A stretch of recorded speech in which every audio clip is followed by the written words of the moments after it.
How you doing there? Welcome back to Babble on Talmud. Today we're studying Daf Tzadi, Daf 95 of Masechta Chullin. Friends, Daf 95 is awesome daf. A few sections here. The first one is Gneivas das, or effective marketing. Very, very, very interesting. It's a fine line. It's a fine line between Gneivas das and marketing things in a way that are going to make things more appealing to the customer. While, I'll just throw out an example. The Gemara is going to start off with an example. There's meat available for the general public versus there's treif available for the general public. It's the same meat. Which one are you more likely to buy? The meat that's available or the treif that's available? So, marketing the same product in a way that maybe seems more appealing, is that Gneivas das, or is it effective marketing? Very, very interesting question. So that is the first section of today's daf. Then we discuss when treif is found in the market, which then also kind of is a segue into the next sugya, is keeping an eye on your meat.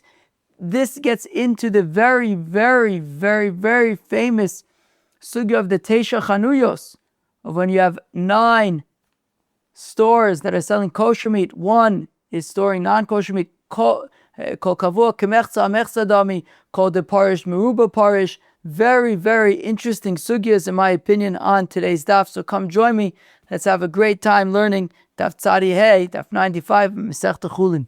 Friends, we begin on Daf Tzadi Daled Amid Beis, about 10 or 15 lines, probably maybe closer to 15 lines from the bottom.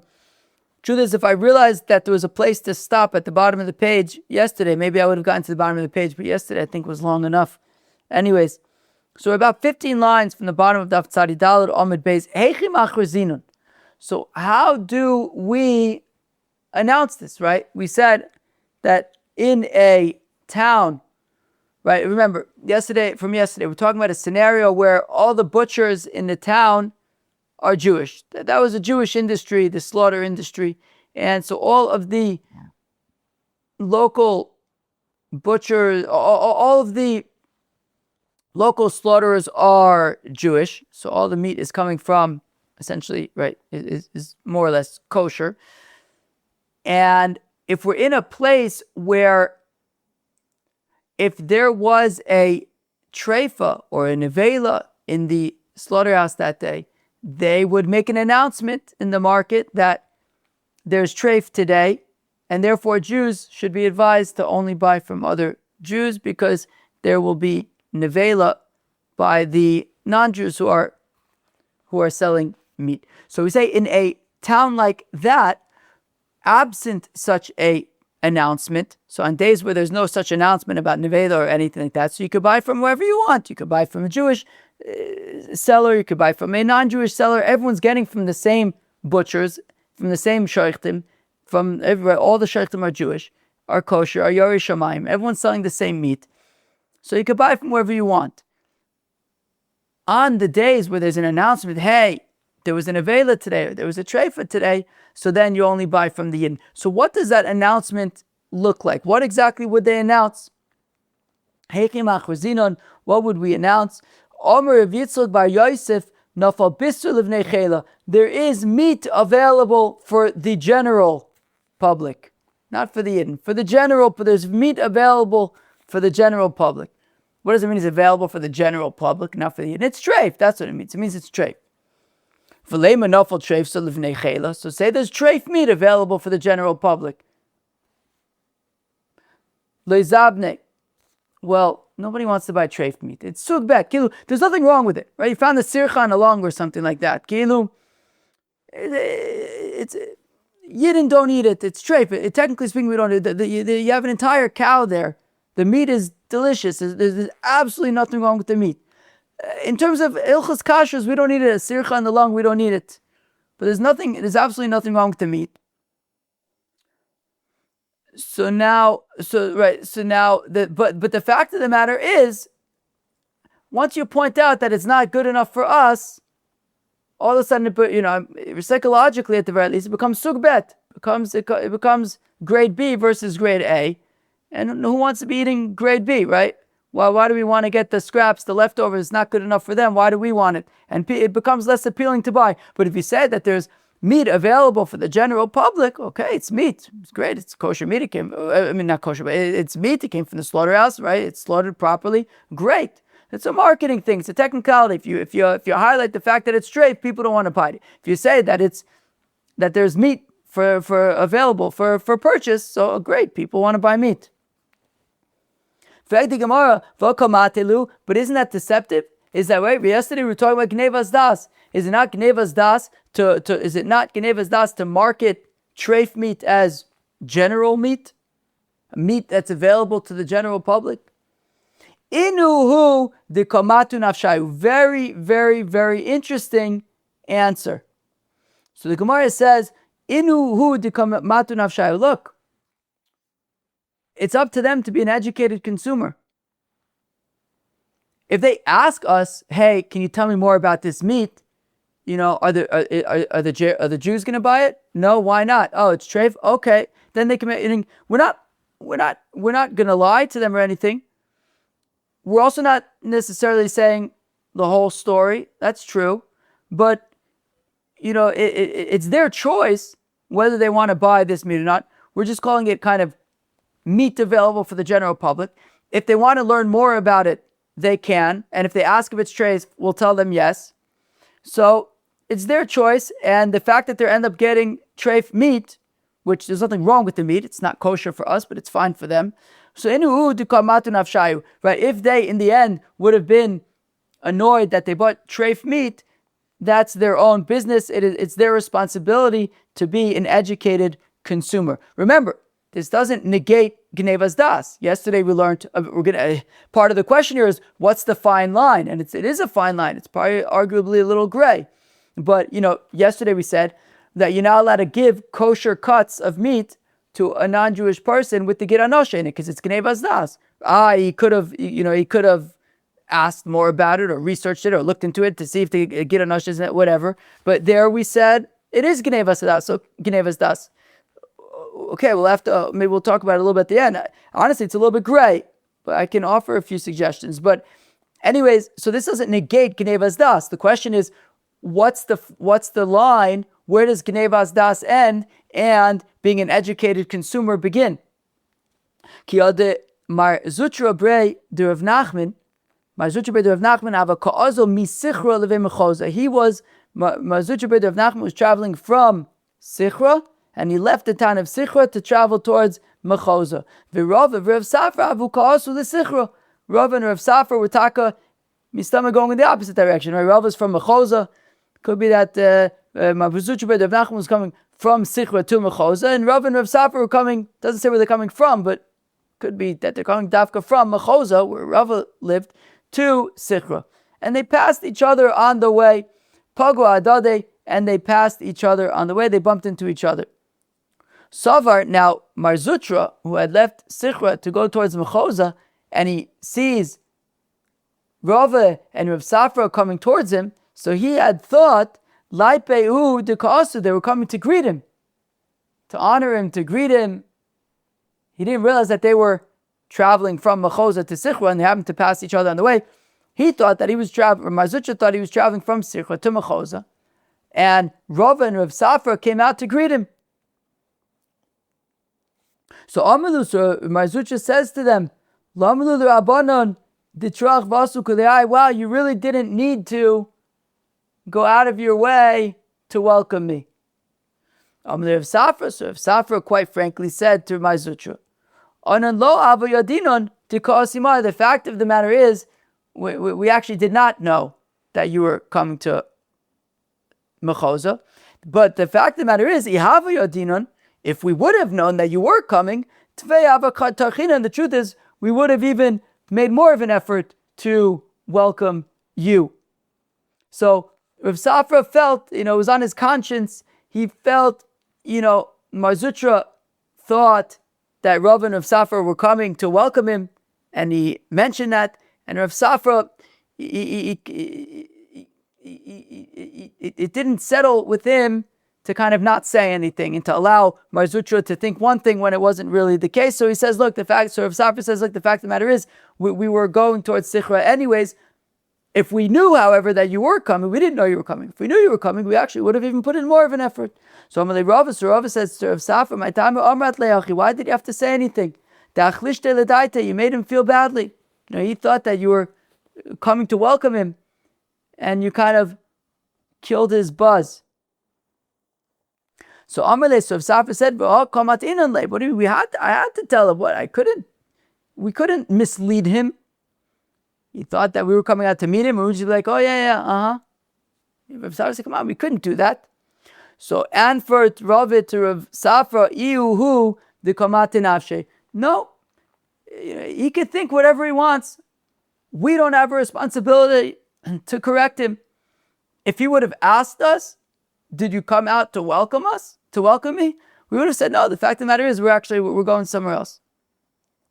But so long as he didn't ask, we don't need to tell. Interesting. Let me have a slurp of coffee over here.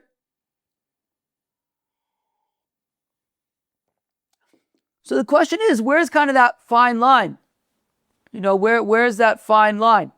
Where is there Gneivas das versus being an educated consumer? Right? I mentioned the example earlier. Right? You're not allowed to give, right? We said yesterday, you're not allowed to give the kosher cuts of meat to Novei Kochavim with the Gid Anosha in it, because he's going to think, oh wow, you worked so hard to remove the Gid Anosha. These are the kosher cuts, right? You can't do it because it's Gneivas das. Yet over here we're saying hey, here are these general meats. You don't have to say that they're treif. So I think, Tosfos talks about it a bit, right? Tosfos says, for example, Rashi already says, right? Yesterday we had this case with Shmuel when his attendant gave the treif chicken and he got upset. So Rashi says Dafka, because there was a chazaka that, right, it was bechezkas, that it was shchuta versus treifa. So there was Dafka a chazaka, that's why he got upset. Anyways, I don't know what. So what do I want to say? Yeah, I think it's more of a matter of kind of tricking versus kind of just not necessarily saying the whole story. I don't know. Meaning when it came to the meat, I guess, right? Meaning Tosfos points out that, for example, there was a story with Rav Yehuda and Ula yesterday, right? Where right, we said that you have to, when you take out that full barrel of wine and you take out just 1 cup of wine and you don't, so the Gemara said you have to tell, if you already sold the barrel, you have to tell him that you already sold the barrel. Otherwise it's Gneivas das. Why? If the guest wanted, he can ask, oh wow, you opened this whole barrel for me, you didn't sell it? But Tosfos says because a guest isn't necessarily thinking that his host already sold it to somebody else. It's not something that the guest is thinking about, so he wouldn't think to necessarily ask that question. So therefore, it would be misleading, it would be Gneivas das for the host who had already sold the barrel to open up the barrel just for that 1 cup and make the guest think that it was entirely for him, and the guest isn't going to think to ask, wait, did you already sell it? So therefore, it would be misleading. You have to tell him that you actually, in fact, sold it. But I guess a consumer in the market, somebody's already in the marketplace and he's going to buy things, and as a consumer, you have to be an educated consumer. So it's your responsibility to dig deeper, and and if the seller wants to market things a certain way, he can, as long as he's not lying or being dishonest. And it's the buyer's responsibility to ask whatever questions. So it is a bit of a fine line. But I guess when it comes to also the kosher cuts, the point is, if you're giving these by default, the kosher cuts are the kosher cuts because they're cut that way because the Gid Anasha is removed. And if you're going to give it to him that way, the assumption is the Gid Anasha is removed. And if you didn't remove the Gid Anasha, then it's kind of tricky. Anyways, again, it's a little bit of a fine line, but yeah, you kind of have to ask yourself, right, is what are the assumptions being made over here? And is it on the responsibility of the buyer or the receiver to kind of be more inquisitive, or is it the responsibility of the provider to be more forthcoming? Yeah, again, it could be a little bit of a fine line. Now the Gemara discusses what happens if treif is in fact found in the market, right? So if we're talking about a place where when there's treif or nevela, so an announcement is made that there, right, as we just talked about, that there's general meat available in the market for the general public, not for the Yidden, right? They would make an announcement that there's treif in the market that day. So then the Yidden would only buy from other Yidden that day. But by default, if there was not such an announcement, so you could buy from whatever sellers you wish to buy from. Now, what happens though if it is discovered, right? So if it's a regular day and the Yidden could buy from anybody, whoever has the best product for the best price in the market, whether they're Jewish, whether they're not, everything's going great, and then it's discovered that there is in fact treif in the market that day. So what happens? There was a certain shaychit, let's call him Ruvain. He says to his friend Shimon. Now, Ruvain and Shimon, unfortunately, are not currently on good terms. And Ruvain the shaychit says to Shimon, if only it's chaval that we're not on better terms, because if we were on better terms, milo safoy loch mishor shel patum da'avdi esmo. Yesterday I slaughtered the most geshmake cow. You've never seen such a geshmake cow in your life. Chaval, we're not on better terms. If we were, you could have some. So Shimon says to Reuven the shaychit, the fact of the matter is, Shimon says to Reuven the shaychit, the fact of the matter is, Reuven the shaychit, ochli mishufri shufri. I had the creme de la creme. I, mamished, had the best cow meat, the best beef I've ever had in my life. Amle minolach. Reuven the shaychit says, where would you have gotten such a geshmaka cow? Right after all, Reuven the shaychit, he knows about what's going on in terms of what was shechted. So Shimon says, Tizavan ploni ovid kechavim v'safali. Well, a certain ovid kechavim was selling this meat, and I bought it from him. Right? This is a place where you're allowed to buy from ovid kechavim. And guess what? On my lay, Reuven the shaychit says, aha, very, very interesting. Trei avdi. The fact of the matter is, I shechted 2 such geshmake cows, ve'ahu treifa hava. Yours was a treifa. Yours, the one that you bought from that ovid kechavim, I shechted it. It was actually a treifa. So now what happens? So what exactly just happened? We saw a brisa yesterday that says that in a town where they make announcements when there's a nevela or a treifa, and by default, otherwise, right, absent an announcement, you could buy from Avdei Kuchavim. So we learned in a brisa yesterday that in such a situation, if there was a nevela or a treifa that day, and right, Rashi said there was some kind of an ones, some kind of a fluke, something fell between the cracks, some kind of a miscommunication, and no announcement went out that day. So there is in fact a treifa, but no announcement went out that day. So it's forbidden to sell that treifa to Ovdei Kuchavim to sell because Yidden are going to buy it. Because there was no announcement that day. Now, Reuven the shaychit is a shtickle shmendrik. Apparently, he shechted 2 amazing cows. One of them was a treifa, and he sold it to this Ovdei Kuchavim, and who ended up selling it then to Shimon. So Reuven was a shmendrik.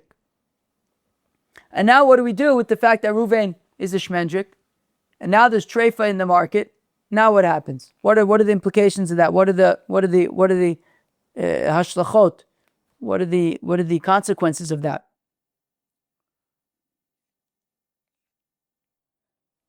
So Rebbe says, B'shvil shaita zeh, shasa shalakahoigen, because of this fool, because of Reuven the fool, who acted improperly against the brisa that we learned yesterday. He should not have been selling treifa to anybody that day. Anu nesor kol hamakulin, says Rebbe, but okay, Reuven's a fool, and he acted like a fool, and he sold treifa to this particular Ovdei Kuchavim that Shimon bought from. But says Rebbe, what are we going to do? Reuven's a fool. Is he going to ruin the market now for everybody? For all these Ovdei Kuchavim who bought meat to sell, and now the Yidden won't buy from them? We're going to ruin the whole market because of Reuven the fool. Rebbe the Taimin, Rebbe is consistent with his reasoning to Amma that he says, Mekulin, the Mekulin are these resellers, right? Basically, you'd have the Shaychtim the shechtim would shech the animals, which were then brought to the market, and they were sold wholesale to people who would then resell them to directly to customers in the market. And those were these makulin. These makulin, they would buy the meat at wholesale prices to then sell them in the market that day to customers. So says Rebbe the time of Omer, makulin, these non-Jewish sellers, v'taboche Yisrael, and the sheichtim are Yidden, i.e., all of these sellers, including the non-Jewish sellers, everyone, Jewish sellers, non-Jewish sellers, are sourcing their meat from all of the same, from the same sources, from the Taboche Yisrael. So basically, all the meat is kosher meat.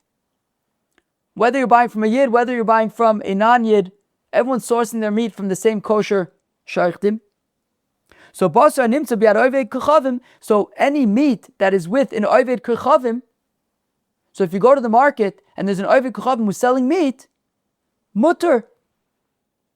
It is mutter. Like you go based on the rov, right? We're saying that all of the sheichtim in town were Jewish, which means that the meat in the market, if not all, certainly a significant rov of it, is kosher.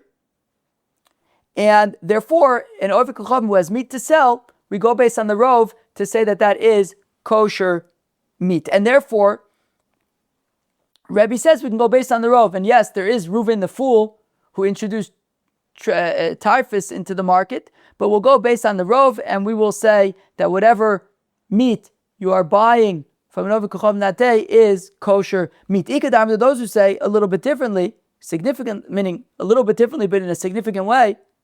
Rebbe says, Rebbe, mipnei shoyteze the ichavin tzauri lechavre anu neser kol amakulin.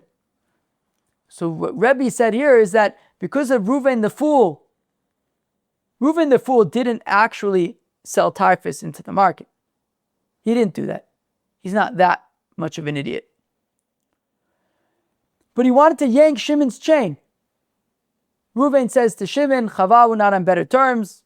I shechted this great animal. Chava, you can't have any. Shimon says, oh, it happens to be I had a really delicious animal. So Reuven, to yank Shimon's chain, says, oh, I know what you're talking about. I shechted too. You must have eaten the treif one. He didn't actually shech two, or he certainly actually, the assumption here is that even if he did whatever, he didn't sell any treif into the market. Shimon didn't actually buy the treif that Reuven sold to the oved kechavim. He was just trying to yank Shimon's chain. So Rebbe says, because Reuven is being a fool and acting like a fool and trying to yank Shimon's chain, we're gonna cancel the whole market. We're gonna say that none of the oved kechavim are able to sell to Yidden. Taima de ichaven litzaure lechavre. Okay, but now we're saying that this theory only works because Reuven didn't actually sell treif into the market. He was just trying to yank Shimon's chain. But if he did in fact sell treif in the market, and there is now treif today in the market, osur, it would not be allowed. Because now it's been established that there's treif in the market. V'atanya Rabbi Omer mekulim mitabache Yisrael basar nimtza bi'ad oved kechavim muter. But didn't Rabbi say that when you have all of the sheichtim who are Yidden, and you have an oved kechavim, you have oved kechavim who are selling the meat that they bought from the Yidden, so we say it's muter. So I thought we said that these markets are muter because we go based on the rov that the meat is coming from the Jewish sheichtim. Shani yachad is chazik isur. Yeah, but here it's different because we know for a fact. What does Rashi say? What was it? Tosfos says, "Huchzak sheyesh isur b'makulin." It's been established, however, now that there is in fact isur among the makulin, among these resellers.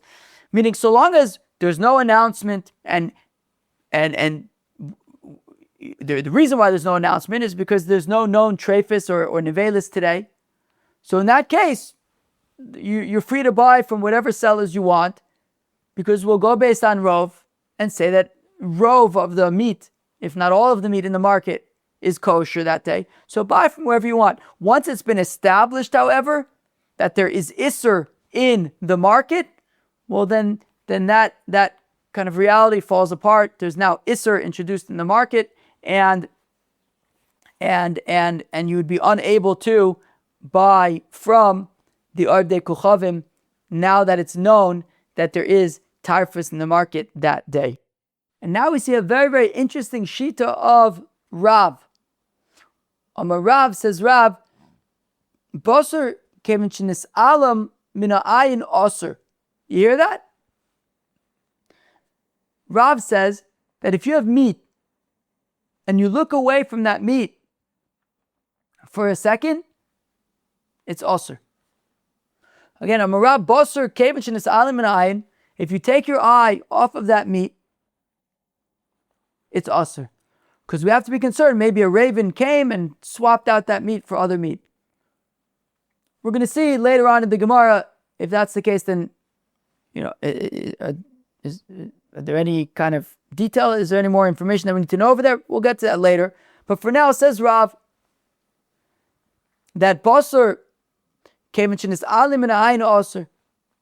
That when you have meat and you turn away from that meat, you take your eye off of that meat, and now you have another look at it, it's also because there's a concern that maybe a raven came, took away the original meat, and replaced it with treif meat. Meisvei, however, we have a contradiction. Rabbi Yomi says, Rabbi Makulin v'taboche Yisrael, that when you come to the market and you have these non-Jewish resellers who are sourcing their meat from shaychtim, so the meat that they're getting is kosher meat, and then they're reselling it. So basar animtzu bi'ad ovid kuchav mutter. You're allowed to buy from the ovid kuchavim, but shouldn't we have to be concerned that maybe this is not the meat that the Yidden shechted? Nimtzu bi'ad ovid kuchavim shiny. No, it's different when you're buying it directly from ovid kuchavim because it was with the ovid kuchavim the whole time, meaning it was shechted by the kosher shaychit. He then gave it to the Ovid Kuchavim, and it's been with the Ovid Kuchavim since. So no ravens swapped it out, and therefore it's okay. Tashma, come in here. Teisha Chanuyos, the famous Teisha Chanuyos. Kulamokros, Basar, Shchuta, all 9 of these stores sell kosher meat. Ve'achas, Mocheres, Basar, B'sar, Nevela. One of them sells non-kosher meat. 10 butchers, 9 of them are kosher, 1 is not kosher. V'lokach me'achas mein, and you went in to one of the stores. V'niyodea me'eze men lokach, but now in hindsight you cannot remember which store you went into. Sveiko osir, it's osir. How come? Kol kavua k'mechza amechza dami. That since among those 10 stores there is one that is not kosher, 9 are kosher, but there is one that's established as being non-kosher. So therefore we say kol kavua, when you have one that's established as being non-kosher, it's kimechza amechza dami, we treat it as if it is a complete suffix. It's as if it's 50-50. And therefore, if what you're saying is that you went to the stores, right? The suffix is in the stores. There are 10 stores. One of them is selling non-kosher meat. 9 of them are kosher. 1 is not kosher. One store of the 10 stores is not kosher. And you went into one of the stores and you bought meat and you can't remember which one.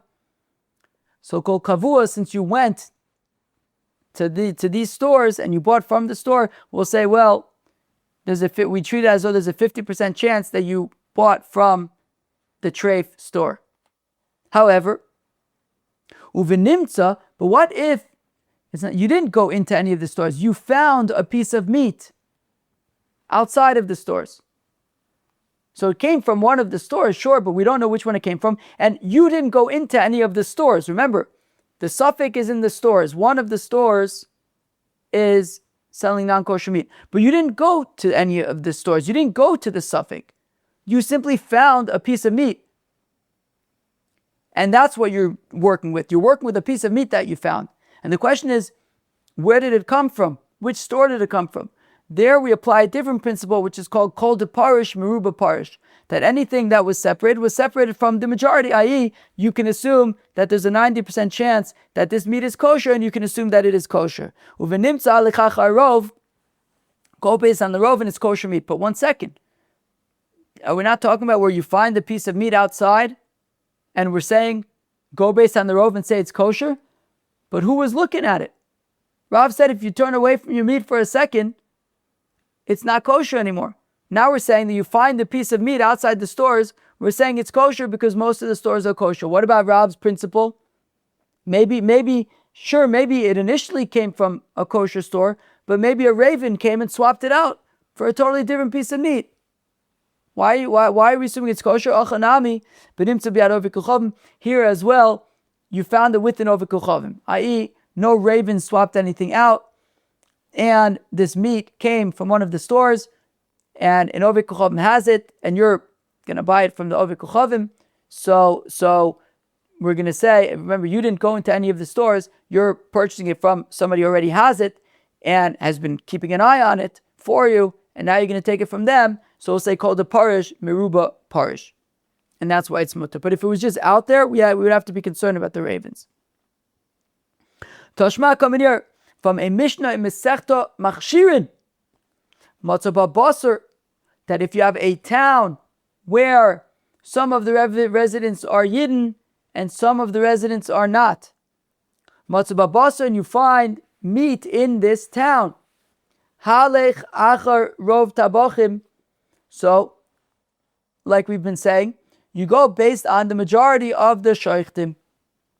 If most of the shaykhtim are Yidden, so you can assume that this meat that you find in the town is kosher.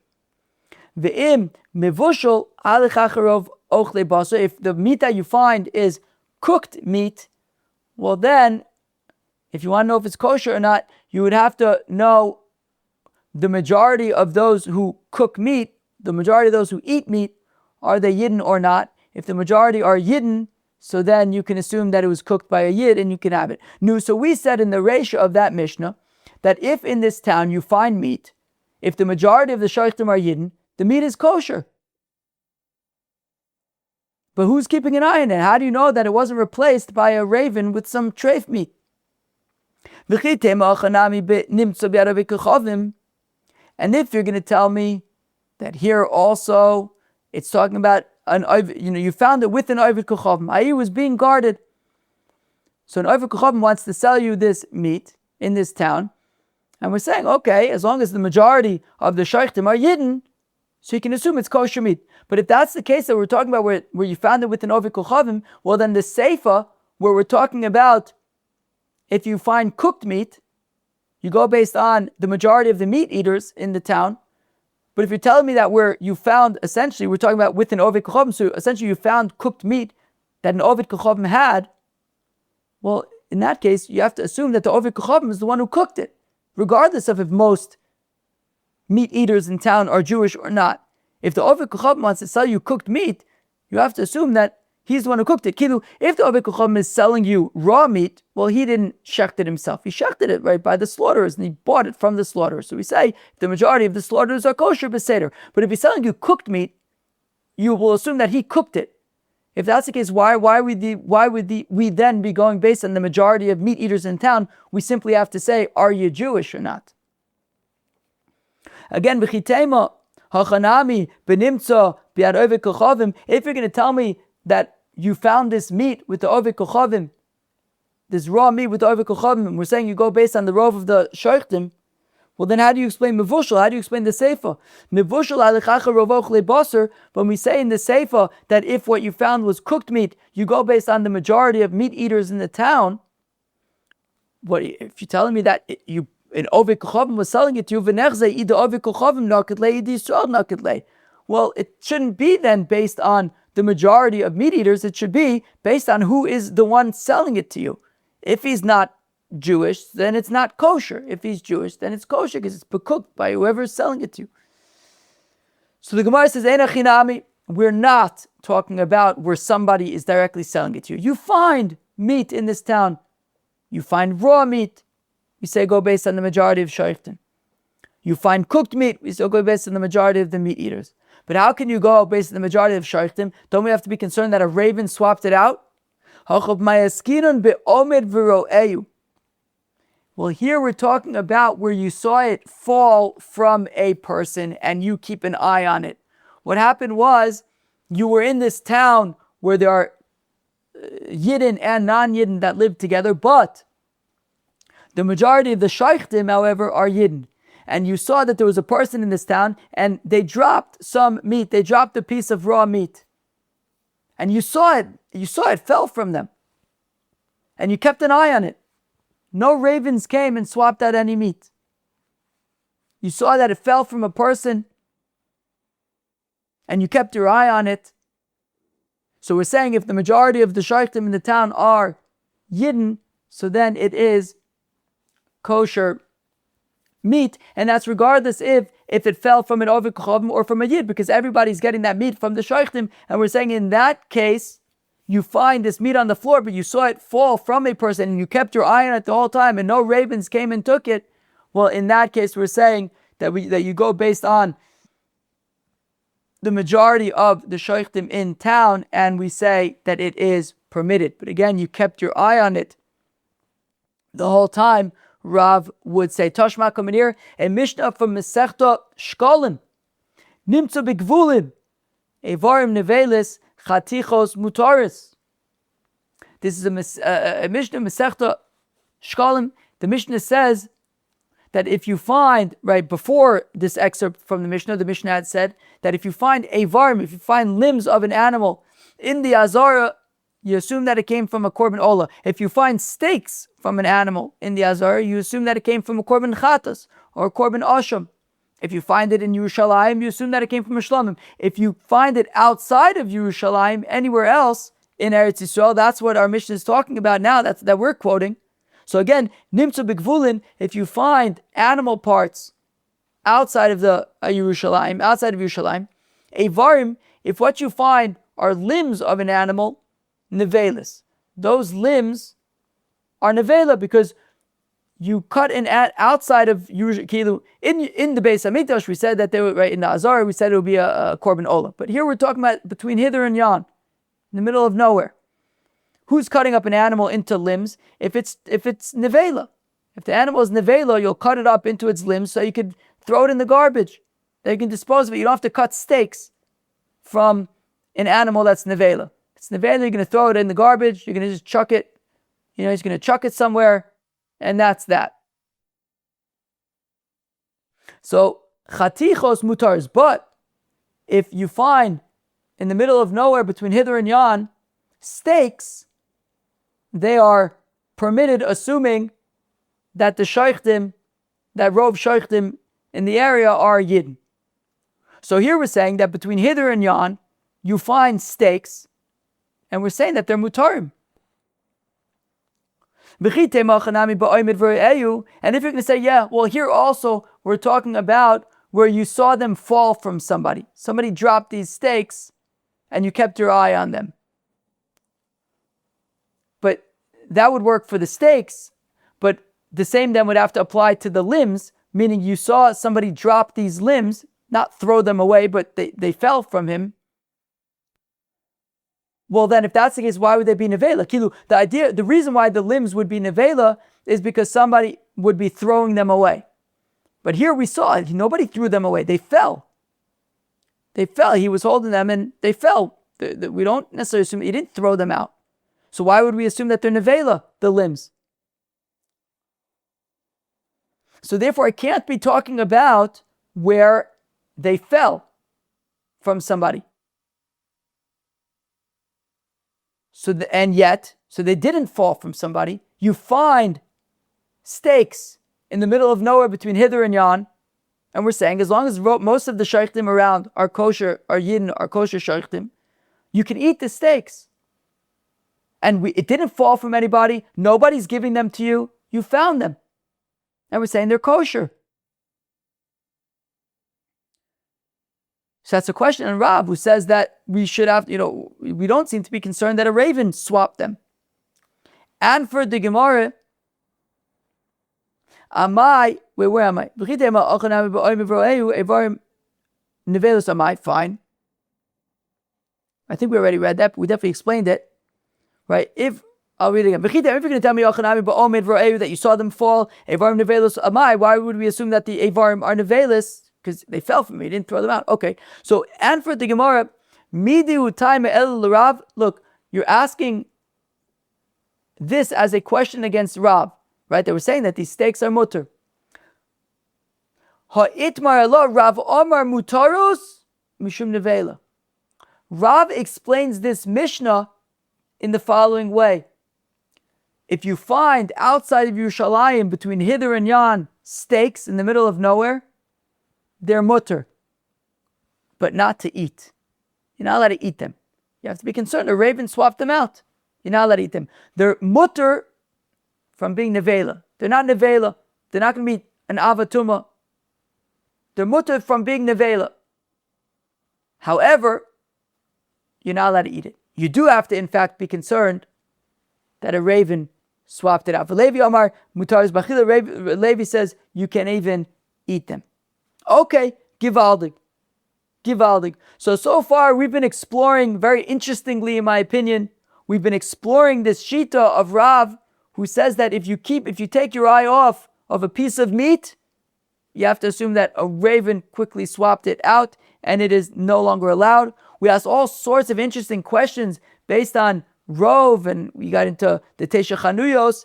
Anyways, Rav has seemed to be able to maintain his opinion that if you take your eye off of meat, it becomes also, we assume that a raven swapped it out. Now says the Gemara, Rav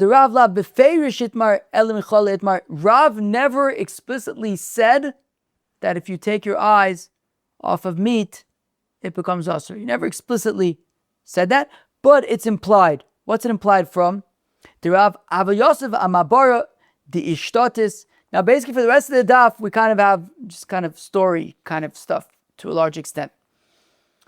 That Rav was sitting by the ferry crossing of Ishtatis,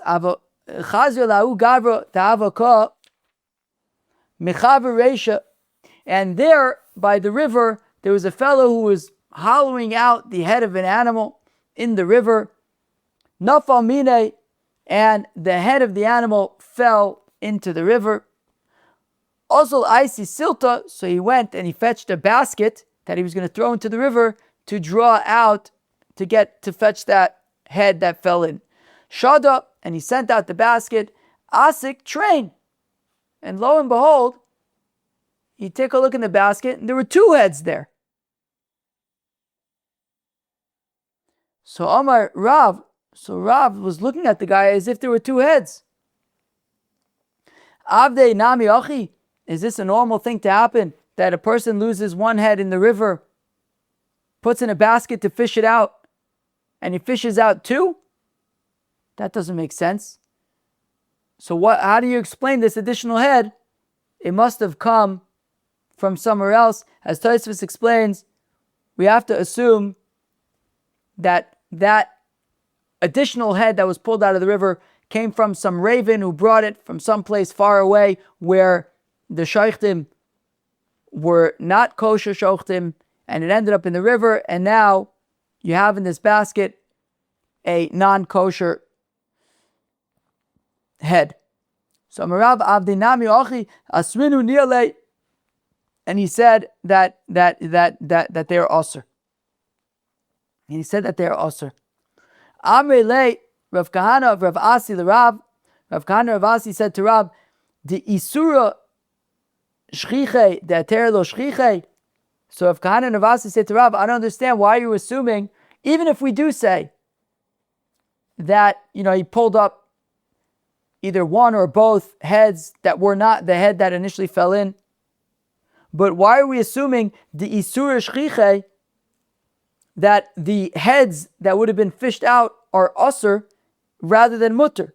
So Amalu, the Isura Shchiach Tfei, he says because it's more likely that it's osir, as Tosfos says, meaning that the assumption is, and that's kind of the way that we're interpreting this story, is that Rav is concerned that these heads were brought by some raven who brought it from elsewhere, from some place where that elsewhere the shaykhtim are not kosher shochtim.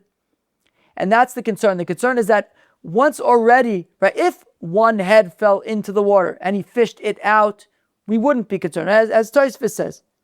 If we look at Tosfos, the top Tosfos on the Daf, it says, "Ve'ilo asik elachad." If he would have only fished out one of the heads, lo ava oser. Rav wouldn't have said it's oser. Shari rosh lo ayasham. Or if he saw that there were no ravens around, v'lo havale lemechash shema shalo nevad b'mayim zeu acher.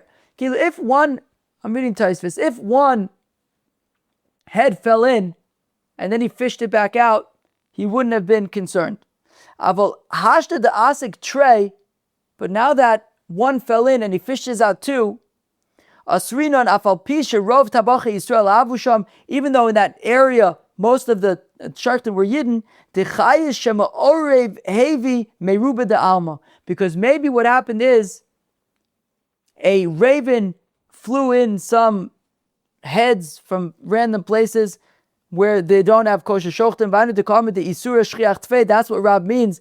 That it's more likely that it's also klomar b'mekomos harechokim sheichol ma'or b'lav misham, from some far out places that the ravens could have taken them from, where the shachtim are not Yidden. So therefore Rav says, since at this point, something funny is going on here, we have to assume that the meat that these heads came from ravens from some far out place.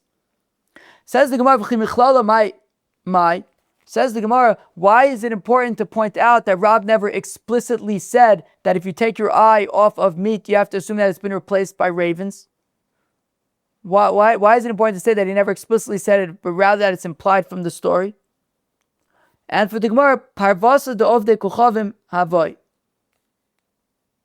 Well, because you can answer, Rab never explicitly said that if you take your eye off of meat, you have to assume that ravens took it. Okay, but it's implied from this story. Well, you could say that even though yes, in the town, most of the shaykhtim were Yidden, but the Parvasa by the port where they were, Dovdei Kuchav Mavoy. Most of the people in the port, however, were Ovdei Kuchavim, and you could explain the story by saying that Rav said it's also simply because maybe they came from the people in the port who are Ovdei Kuchavim. He says him to Isura Shchichet Fei that what's found here is more usher. So you could explain that story as saying that the reason why he says it's usher is because where they were by the port, most of the people around there were not Jewish, so therefore you could explain that he was saying that it came from them. But nonetheless, the assumption is that we learn from this story that Rav Shita is that we are concerned about ravens, and if you take your eye off of meat, we have to be concerned that ravens came and replaced it. Then how did Rav ever eat meat? How did Rav ever eat meat? Well, without ever taking his eyes off of it. So here are some solutions. Either b'shaite, either he would eat it right away. He would shecht an animal and eat it. He never took his eyes off of it. Alternatively, b'tzayir v'chasuma, if the meat was tied up and sealed and put in a bag, and nobody else was able to have access to it. V'nami b'simana, if he made some kind of a sign that he could identify it with. As we learned in Perik Elu Metzias, in Masechet Bava Metzia, the Rabbi Breder Rav Huna, he would cut his meat into triangles. That way he could identify it as being his meat that he knows is kosher meat. We're going to see another sign at the end of today's daf. We're going to see another possibility for how to make meat distinguishable so that you can know that this is your meat and it wasn't replaced by a raven. But so Rav would keep an eye on his meat, and the way that he would eat meat is either he would eat it immediately after it was shechted and he would keep an eye on it. Alternatively, he would make some kind of a siman, some kind of either an identifying siman or some kind of, you kind of seal it and make sure that nobody else has access to it. So you would kind of do things like that. But stam, if there was a piece of meat on a table that could be simply replaced and you wouldn't know the difference, so then he would say that you have to be concerned that it got replaced. Rav Avakazo Levei Rav Chanan Chasani. Rav was going to travel to his son-in-law and his daughter, Rav Chanan. Chazi Mabar de Kaasi La'apei. And when he got to the river that he had to cross, he saw that the ferry, he got there just in time. Lucky day. Just in time, the ferry was coming in and he was able to hop right on. Omar, he says, this looks like good luck. Mabar Kaasi La'api Yoma Tava Legav. That is a good omen. That when you get to the river and the ferry is waiting for you, that means Yoma Tava Legav, we are going to be having a great old time tonight by my daughter and son-in-law. Also, Kam Abava, when that he went and he got to their house. Odik bebiza dedasha, and when he got to his daughter's house, he peeked through a crack in the door. Chazi chevasa detalia, and he saw that they already had meat that was shechted and was hanging there, and they were really going to have a grand old time. Tarif Abava, he knocked on the door, and everyone saw that Rav came. Everybody was so happy to see him. Nafuk asu kuli alma, and everybody in the house came to welcome him and to greet him. La'ape. Also tabachi nami. And who else came to greet him? The butchers. They left the carcasses, they left the animals, they left their meat to come greet Rav. But Rav took note. Lo olim Rav eine mine, and he did not take his eyes off of that meat because, of course, Rav l'shitaso, that if nobody was looking at that meat, we have to be concerned that maybe it isn't the meat that was shechted. Amru ikuashta svisulu isura livnei bras. If not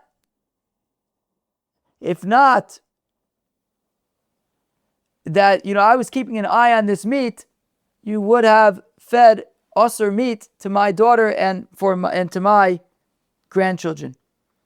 Okay, Givaldik. So Rav kept an eye on the meat to make sure that it was kosher. Lo acha Rav me'ahu bisra, and that night Rav did not partake of the meat. My time, why didn't he partake of the meat? Mishum ialume alo yalin. Because he didn't keep an eye on it. He did keep an eye on it. Elo denochish. Well, maybe it's because, when he got to the river and the ferry was there, he had said, oh, this is a good omen, we're going to have a great time tonight. And then he felt bad that it was like a little bit superstitious, and therefore he just kind of wanted to distance himself from that jolly old time that he superstitioned.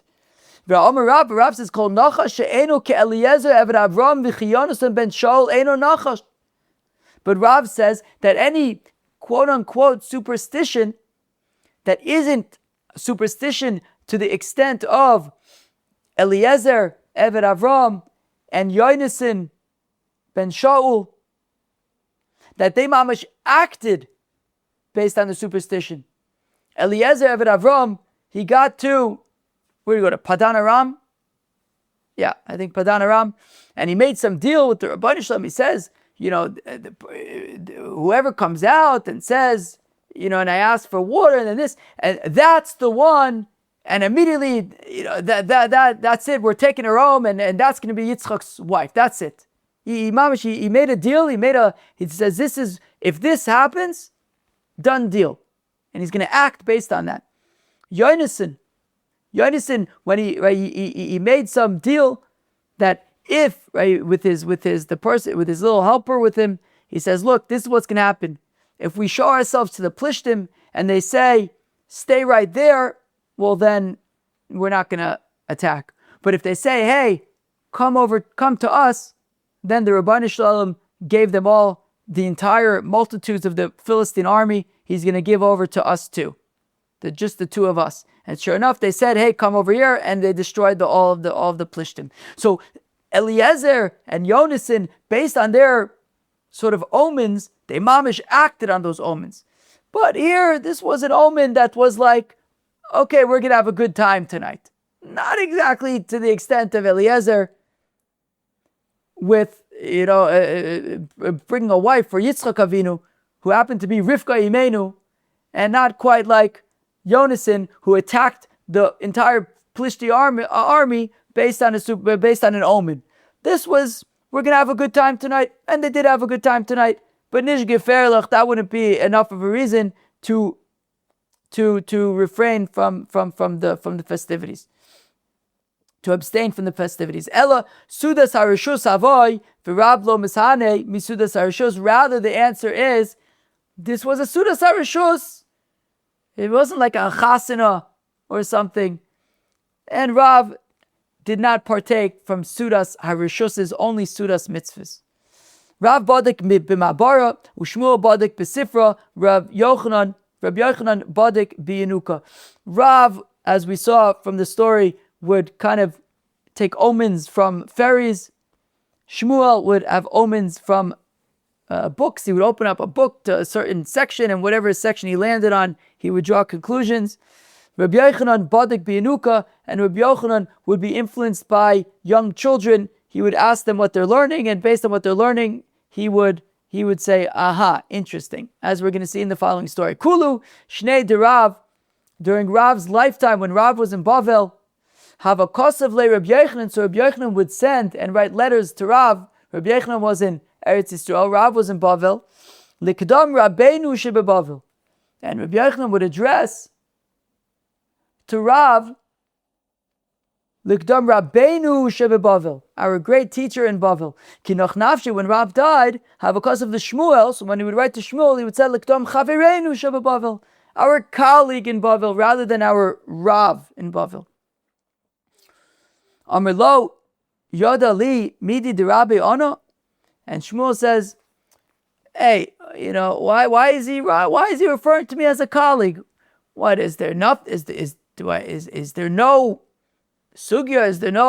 Is there no expertise that I have in any particular area that he could write to me? Also to Rav Shmuel, why does he have to refer to me as a colleague? Is there no element of Torah, no portion of Torah that I'm some level of expertise that he could address me as a Rav? So Shmuel wanted to impress Rabbi Yochanan. Shadule, and he sent to Rabbi Yochanan Ibura the Shitin Shnin. He sent to him the astronomy and the calculations of the moon for the next 60 years. Omar. So Rabbi Yochanan received the cheshbonis. He says, Hashda chushbena ba'alma yada. Okay, very nice. Shmuel is good at math. Kosav shadarle tleiser gamole sveke treifsa. So Shmuel upped the ante, and he sent him 13 camels worth, which is an exaggeration. Somewhere it says it's an exaggeration. Maybe Rashi says an exaggeration. Tracers of lav davka. Yeah, Rashi says lav davka. But anyways, Shmuel basically sent Rabbi Yochanan quite an impressive and thorough list of treif, of suffix treifas. So at that point, Rabbi Yochanan was impressed. Omar, he says, Islay Rav Bibavel. And so what Tosfos says, the trace are kvilin ksuvis she'elos, right? Lots of whatever. He wrote a lot of these questions about treifas. Rabbi Yochanan was impressed. He says, okay, I see that there is in fact a Rav in Babel. Ezel echzaye, let me travel to Babel so that I can meet Shmuel. He clearly seems to be a great Rav. Amar le'liyanuka, and as we indicated earlier, Rabbi Yochanan would kind of check in with young children to get vibe checks. So Amar le'liyanuka, he says to a young child, Psokli psukecha, tell me what you're learning. Amar le u'Shmuel meis, and the child quoted the pasuk from Sefer Shmuel Aleph, where it says u'Shmuel meis, that Shmuel died. Amar, so Rabbi Yochanan says, oh wow, all right, Shmamina noch nafshe de Shmuel, well, no point in me traveling to Babel, apparently Shmuel died. V'loi, the fact of the matter is, Shmuel was still alive and well. Lo shachiv Shmuel didn't die. Elikiyechi de lo litroch Rabbi Yochanan, the Rabbeinu Shalom didn't want that Rabbi Yochanan should schlep out to Babel. So he, via this child, the Rabbeinu Shalom dissuaded Rabbi Yochanan from making the trip. Tanya Reb Shimon ben Elazar, Omer says Reb Shimon ben Elazar, Bayis Tinok ve'isha. If a person builds a new house or has a new child or a new wife, af alpi she'ein nachash yesh simin, even though you're not allowed to be superstitious, there are certain simanim that you can draw. If after these moments you have a successful business deal or a non-successful business deal, you can kind of say, okay, that's some kind of a sign of something. Rabbi Elazar says, Rabbi Elazar with the ischazik plus a zimne, but that would have to be followed up 3 times. The Chsev, as Yaakov Avinu says, when the brothers came back from Egypt and Shimon was kept there in jail, and they asked now for Binyamin, and Yaakov Avinu says, Yosef enenu, I already lost Yosef, V'Shimon enenu, I've lost Shimon, V'ez Binyamin tikachu, and now they're going to take Binyamin, and then he says, Alai hayu kulana, and he says, if I've already struck 2 strikes, a 3rd strike, I'm in big trouble. So we see that 3 strikes are very important. Ravuna asked Rav, B'charuz and Mo. So we saw earlier that Rav says you have to keep an eye on the meat. And we said, okay, so how does Rav ever eat meat? So he says, well, either meat that he sees shechted and eats it right away, or he kind of, puts it in some kind of bag that's locked up, or he has some kind of a semen on it. So Ravuna asked Rav, what if you had meat that was like on some kind of a skewer or a string or something like that, and you turn away from it and you turn back to it and it's still there on that, tied up on that string. So can you assume that it's the same meat? Or do you have to assume that a raven found some other strung up meat? So Amalei Alti Shaita Becharuzin Areza Simin. Says Rav, yeah, obviously it's a simin. Ikidamri Amarab Huna Amarab Becharuzin Areza Simin. Some say there wasn't necessarily a dialogue between Rav Huna and Rav, but rather says Rav Huna, in the name of Rav, that meat that's strung up, if you turn away and you turn back and it's still strung up, you assume that it is the same strung up meat. Rav Nachman min Ardoya, Ikal Lagabi Rav Kahana. Rav Nachman from Nardoa, I assume that's Rav Nachman, visited Rav Kahana from Naira. So Rav Nachman went from Nardoa to Pumnaira to Rav Kahana, B'mayla Yoma Tikipuri, and it was Erev Yom Kippur. Asu Orve, ravens came, Shadu Kvede V'chuyasa, and dropped off some livers and some kidneys, Amr Lei, and Rav Kahana said, Shkol Ve'echol, you can enjoy those livers and kidneys, or Idna De'atera, Shchiach Tfei, because it is more mutter.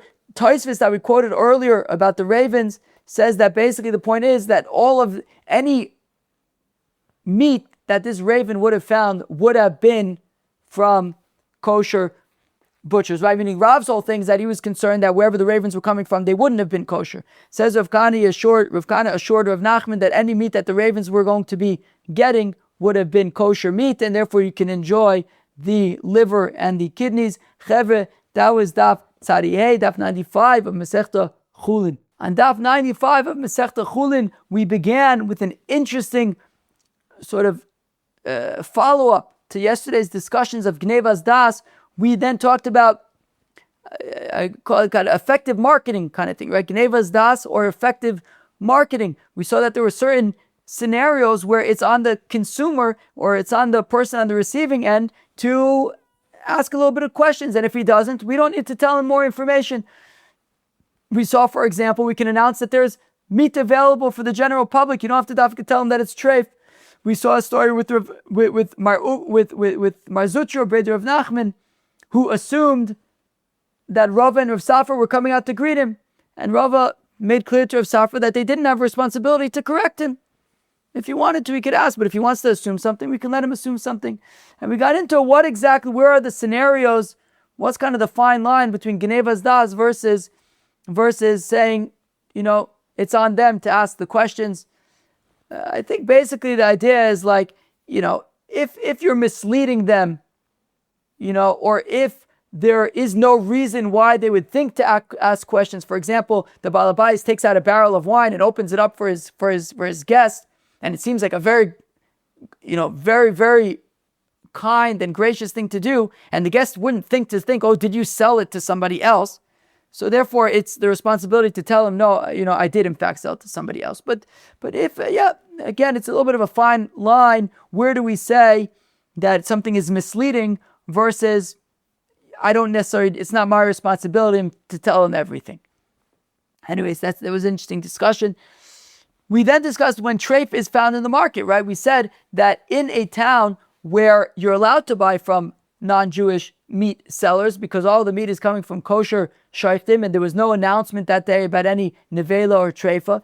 But then it turns out, apparently there is in fact treifa in the market. So we saw two versions. One version was that, just because treif was entered in the market, that's not going to affect the rov, and we could still assume that even if there's treif by one particular seller, the other sellers, you could still buy from them. But then we saw a different version, which is that no, once we know that there is treif introduced into the market, at that point, it ruins kind of the assumption that all the meat is coming from a kosher butcher, from a kosher shaychit.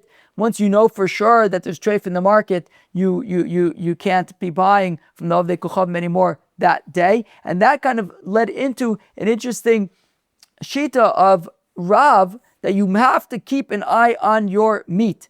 Once you take your eye off of your meat, so then you have to assume that a raven came and replaced it with meat from some other place. We then asked all sorts of questions based on Kol de Parish, Meruba Parish, and the Tesha Chanuyos, and all sorts of stuff like that. But Rav kept to his position that if you take your eye off the meat, you have to assume that it was replaced. However, we did see that there were sort of ways to get around that. If you have some kind of a siman on your meat, that way you know that it's yours, whether maybe you put it in a bag that was sealed, or maybe you cut it in a certain way, or it was strung up a certain way. If you have some way of identifying and knowing that it's the same meat, then it could be okay. Friends, that was Daf 95 of Masechta Chullin. I hope you enjoyed it. Have a great day. Cheers.